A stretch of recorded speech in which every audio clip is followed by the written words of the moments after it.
প্রচন্ড গরমে কলিজা ঠান্ডা করা কাঁচা আমের শরবতের সহজ রেসিপি আজ আমি আপনাদের সাথে শেয়ার করব।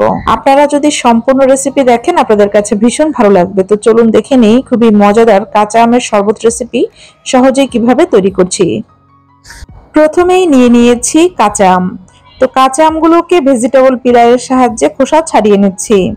তো এখানে আমি 3টা কাঁচা আমের খোসা ছাড়িয়ে নিয়েছি। এখন আমি একটি ভেজিটেবল পিলারের সাহায্যে আমগুলোকে এভাবে করে কেটে নিচ্ছি।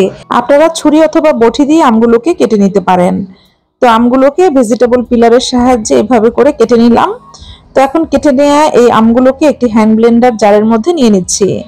তো আমগুলোকে হ্যান্ড ব্লেন্ডার জারের মধ্যে নিয়ে নেওয়ার পর এখানে আমি 1 মুঠ পরিমাণ পুদিনা পাতা দিয়ে দিলাম। এরপর দিয়ে দিলাম স্বাদ অনুযায়ী বিট লবণ।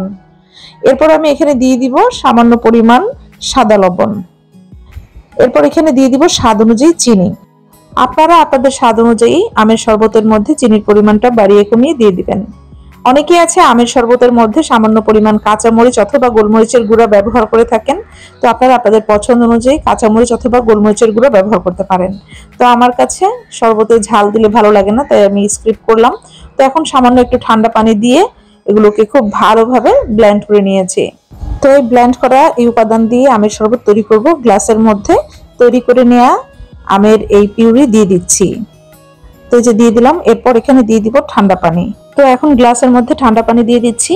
তো ঠান্ডা পানি দেওয়া হয়ে গেল। এখন চামচের সাহায্যে শরবত খুব ভালোভাবে মিশিয়ে নিচ্ছি। এই পর্যায়ে চিনি চেক করে নেবেন, যদি চিনির প্রয়োজন হয় সেক্ষেত্রে চিনি মিশিয়ে নেবেন। আপনারা চাইলে এই শরবতের সাথে বরফ কুচি ব্যবহার করতে পারেন।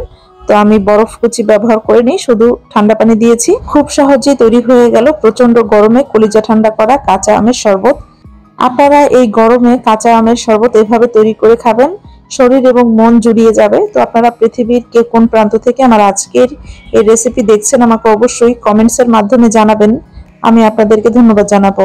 আশা করি আজকের এই রেসিপি আপনাদের কাছে ভীষণ হেল্পফুল হয়েছে।